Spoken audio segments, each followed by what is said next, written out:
Welcome back to another week. Unfortunately, Danny and I aren't able to get together to record again this week. So for now, it's just me, and Danny's going to record his and upload his. But it's just me for today, and hopefully it goes well. Sorry about the little bit of technical difficulties we had last time for mine. It was a little laggy and jumpy. I'm going to hopefully have it be better this time. And with no further ado, let's jump right into our recap of what happened in our league last week. Taylor lost to Bobby, which was my only wrong call. So I went 4-1 in calls in the league last week, while Danny went 1-4. So there you go. For all of you winners who had confidence in you, this guy. Except for Bobby. Sorry, Bobby. So breaking that down a little bit. Bell's a bit of a roller coaster right now while the Steelers are trying to figure out where they are. Big Ben really struggled against the Jaguars, throwing 5 picks. And for Bobby, Hyde is slowing down a little bit, and Matt Breida is sneaking in. So we'll see how that breaks down later in the season.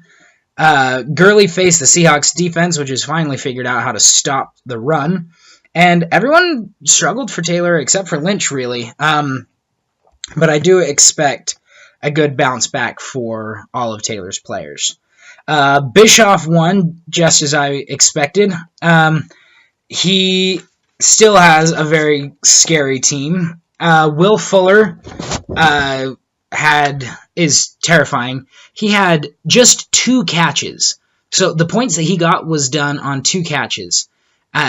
For 17.7 points. He did end up with 18.2 total points, but he did have 5 rushing yards. So he did the damage that he did on 2 catches. That means both of his catches went for touchdowns.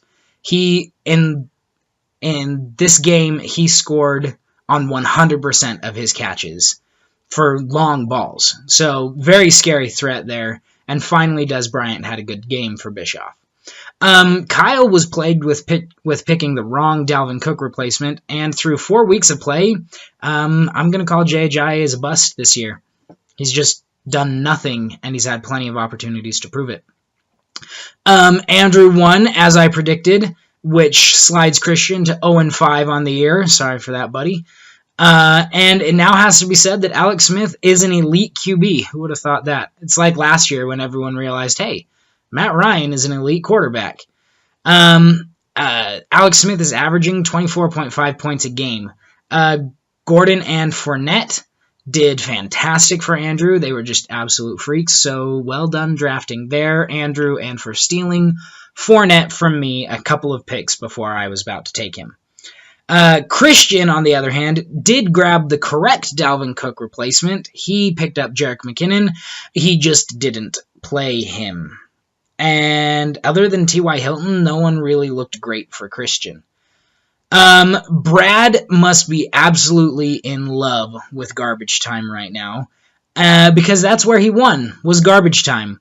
And with that, Cam Newton has regained his top QB status.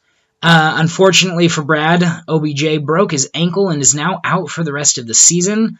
But luckily in that game, Brad did get a solid 16.5 points from him. And of course, DeAndre Hopkins in garbage time, catching a couple of balls that helped, but the touchdown that really pushed it over the edge. And as that, I was watching that game and watching Brad and Danny's points.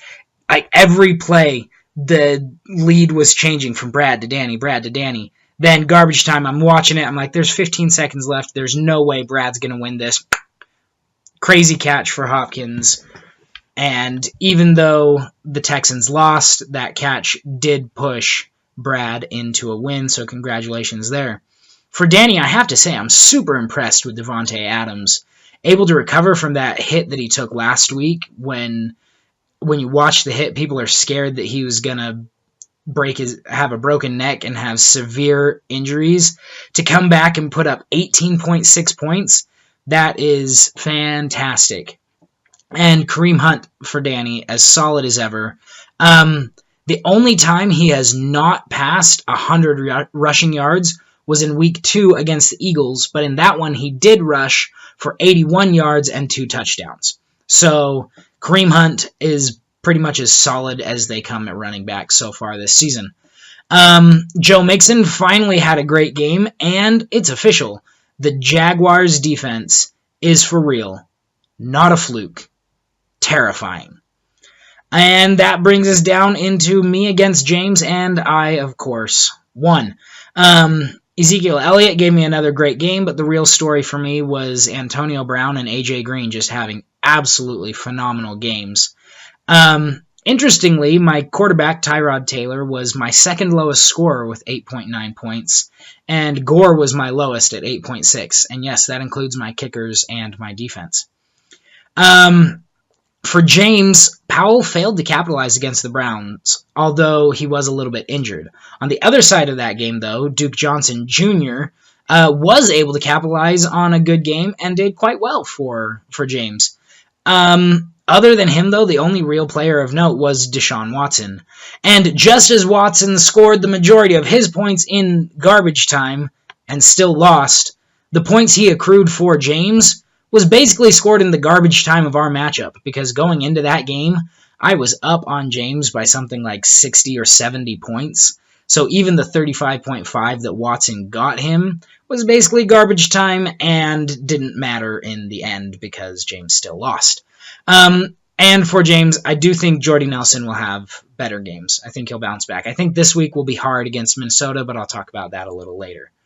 Just to update you all, in the Pigskin Pick'em, Bobby has increased his lead by 1, and Danny and I still stay 1 game apart. The current standings are Bobby at 46 correct calls, me at 43, and Danny at 42 correct calls. So we'll see how that works out for the rest of the season. That leads us into... Sorry about that. That leads us into the Pigskin Pick'em for this week. I haven't had Bobby's picks yet, but I will get them and I will count them for next week for the update that I'll give you with the current standings in Pick'em. And Danny will give you his picks, but I'll run through really quick and give you mine. So, here are my picks. I have, in the game, Eagles at Panthers. Give me the Panthers in that one. The Panthers looked really lost for the first little bit of the season, but they actually look really good now. And even though the Eagles are good, I think that the Panthers are scary. I think they'll get things going, and home team advantage there. It was a tough call, but I'm going to give it to the home team, so give me the Panthers in that one. Dolphins at Falcons. I think that the Falcons really will do well after their bye week. Julio Jones has had a chance to rest up. The Falcons will have a chance to recover from their loss going into their bye week. And I think they'll beat the Dolphins, who have been better, except for J.J. But losing more players, I think that the Falcons will take that one. Packers at Vikings. Give me the Packers in that one. I'll just go watch the end of the Cowboys game, and it is hard to bet against Aaron Rodgers because that man is a magician with a football. So give me the Packers in that one, even though I think it'll be a close game. Lions at Saints. Give me the Lions. I think this has the potential to be the highest scoring game. The Lions have a decent offense. The Saints are just going to have to air it out because they can't do anything else. Adrian Peterson has now been traded to the Cardinals, so I think that's interesting to watch. But the Saints, their running game is Alvin Kamara and Mark Ingram, I say in that order, and then they're just going to pass the ball. That's what Drew Brees does. That's what they're going to do. But I don't think it'll be enough to beat the Lions. So give me the Lions in that one. Patriots at Jets. Patriots, duh. End of story. Moving on. 49ers at Redskins. I'm going to take the Redskins in this one. They're looking pretty good, and the 49ers are not. So give me the Redskins. Bears at Ravens. Kind of for the same reason as the last one, give me the Ravens. The Ravens have a pretty good defense, And the Bears' offense is just getting worse and worse, and they just keep losing important people. So give me the Ravens there. Browns at Texans. Even though the Texans have lost J.J. Watt for the season, their defense is still good. Give me the Texans against lethargic Browns offense. Texans. Bucks at Cardinals. The Cardinals have been okay, but not great. But I think that the Bucks, in their almost win over the Patriots, which they would have won if they had a kicker that, could make a field goal from any distance, really, the Buccaneers would have defeated the Patriots. I think that they do better against the Cardinals, and the Bucks win it here. Rams at Jaguars. Jaguars are scary, guys. They have, surprisingly, a decent offense, mostly behind Leonard Fournette, and their defense is absolutely terrifying this year. So give me the Jaguars against the Rams, although I think this one will be a close one as well. Steelers at Chiefs. Give me the Chiefs. Chiefs look unstoppable right now, and the Steelers look very stoppable. So give me the Chiefs. Chargers at Raiders. This one was the hardest one for me to call, but I say Derek Carr comes back for this game. The Raiders figure things out, and the Raiders win one at home against the Chargers. Giants at Broncos. Is this even a question? The Giants lost OBJ and Brandon Marshall. They have no more passing game. They've never had a running game, and even if they did have a passing game, they are in Denver, in the no-fly zone, at Mile High. Yeah, give me the Broncos all day, every day in this matchup. Colts at Titans. Colts looking better, but I like the Titans in this one, so give me the Titans. So that's the rundown for NFL Pick'em, and now I will run through our league. So, in our league, in Week 6, just following the drop-down menu that you get on on ESPN.com when you go into our fantasy league, I'm just going to go in that same order. And that starts with me at Bobby. I'm going to take myself in this one, but just barely. I think this will be close. I think it has the potential to be the closest game in the league this week. But we'll see. I think Breeze is going to do nicely, and Kamara and Brown and Kelsey, if he plays, should also have a nice game. So that's pluses on my side of the ball. For Bobby, I'm not 100% sold on Jackson, but I do expect to be proven wrong in that doubt. He's had a couple of pretty good games. I expect him to do better as they figure it out, and knowing my luck, this will probably be the game that they figure it out. He'll go off for 20-some-odd points, and Bobby will beat me because of Deshaun Jackson. But I'm also really worried about Carlos Hyde for Bobby. I don't like him in this matchup, and Carlos Hyde is at the end of his contract. This is the end of his contract year. This year is the end of his contract, and Matt Breida is looking really good. He's sneaking in there, and the 49ers, Kyle Shanahan, has said they're just going to go with the hot hand. Whoever is doing better at the time is going to get the ball. And if last week's any indication, that's Matt Breida. Moving on to James at Andrew. I say that Andrew wins this one, and James falls to 0-6. We'll start with James. The only one I love for James is Deshaun Watson against the Browns. Love that. Theo Rick hasn't been great. Johnson has to face the Texans defense. That's Duke Johnson Jr. Has to face the Texans defense, so I don't love that. And James's receivers have to face the Vikings secondary, the Jaguars secondary, and the only part of the Giants that's any good is Janoris Jenkins, and he's got to face that too. So not loving James's receivers this week. They have to face 3 of probably the 5 scariest secondaries in the league. Vikings, Jaguars, Janoris Jenkins, Seahawks, and Cardinals are probably the 5 scariest secondaries. So don't love those matchups there. Andrew finally sent in a question, a start-sit question for us to answer. So I will give my answer on that. He asked if he should start Kirk Cousins against the 49ers or Alex Smith against the Steelers. Since he asked that question, I did a little bit of research, and I discovered the Steelers are currently ranked first in pass defense this season. They have allowed only 140 passing yards per game and a 61% completion rate. So even though Alex Smith has been great, those odds aren't fantastic for him. The 49ers, on the other hand, are ranked 28th out of 32, in case you guys forgot that there are 32 teams in the NFL. The 49ers are the fourth worst in pass defense and have allowed 250 pass yards per game. I do think that Alex Smith is the better quarterback this year at least, but looking at the matchups, Andrew, I personally like Kirk Cousins in this matchup. So my advice, sit Alex Smith. I know it's crazy, and start Kirk Cousins.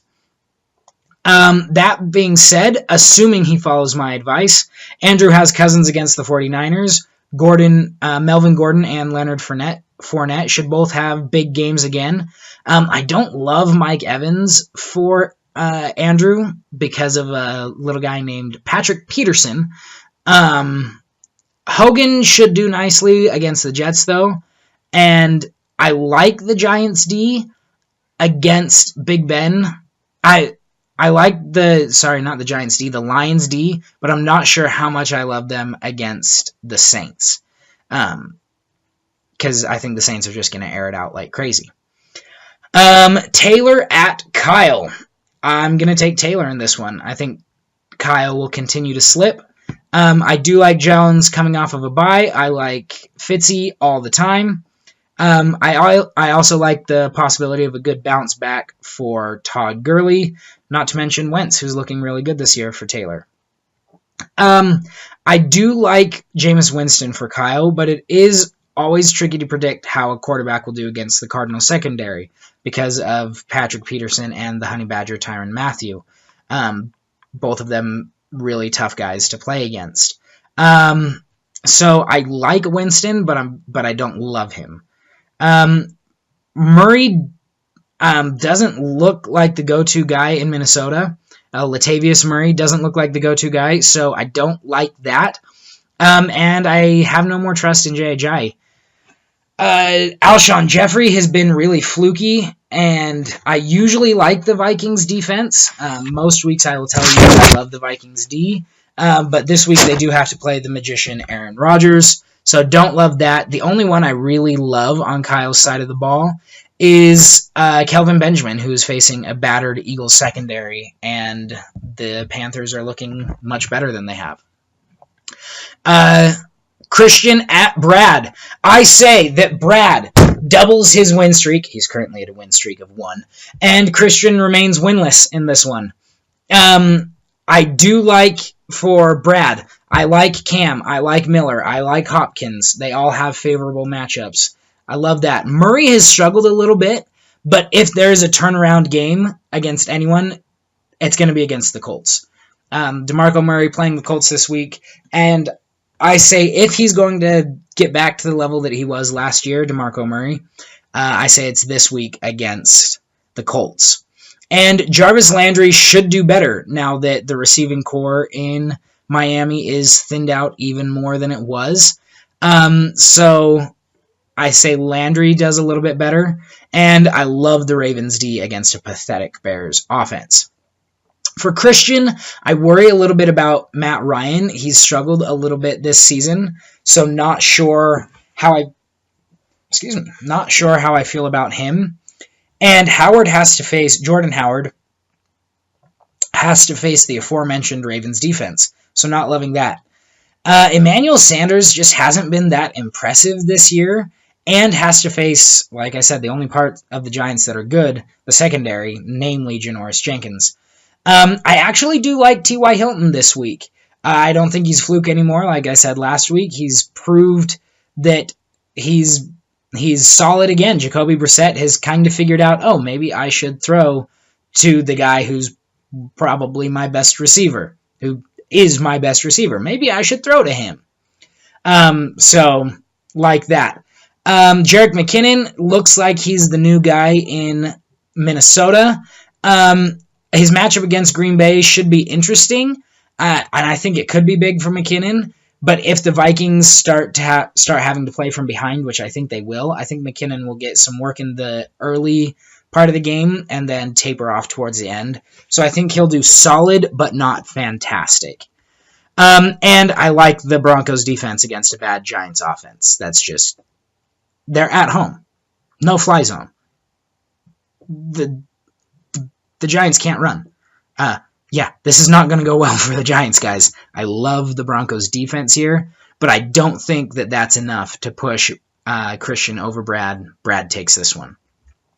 And last but not least in our league, Bischoff at Danny. This was probably the hardest matchup to call, and I think it will be the closest one in our league. I mentioned that me versus Bobby has the potential, but I think that this one does take the closest matchup in the league.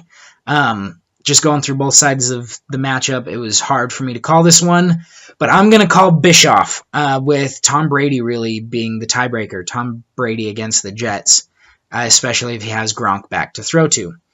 So Brady against the Jets all day, every day in favor of Bischoff. I think that Derrick Henry could have a big game if the Titans get up early against the Colts, and I think they do.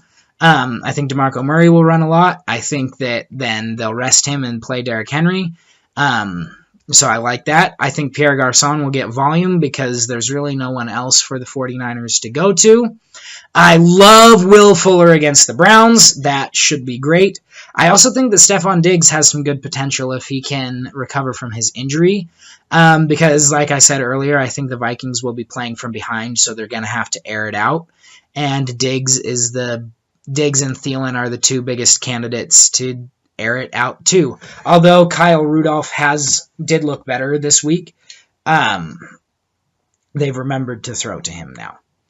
On Danny's side of the ball, I think that Kareem Hunt will do well. Like I said, he's completely solid. Every week must start, except for when he's on his bye, obviously. And I think that Michael Thomas and Brandon Cooks will do well. Not to mention the Jaguars' defense. I'm liking them every week now. So that's it. This one wasn't quite as long as others that I've done, but others that we've done, obviously. And I'm not sure if this one's... I think this one's about as long as I did last week, but that's all I've got for you guys this week. Hope you enjoy it. Thank you, Andrew, for sending in a question. Loved answering that. It was fun to research that to see what my answer would be. So everyone else, send in questions. We're happy to answer them. Hopefully Danny and I will be able to get to record together again soon. But that's all I've got for this week. So good luck, guys. Don't forget to check your lineups, change them, make the matchups good. Let's have some fun. Take care, guys.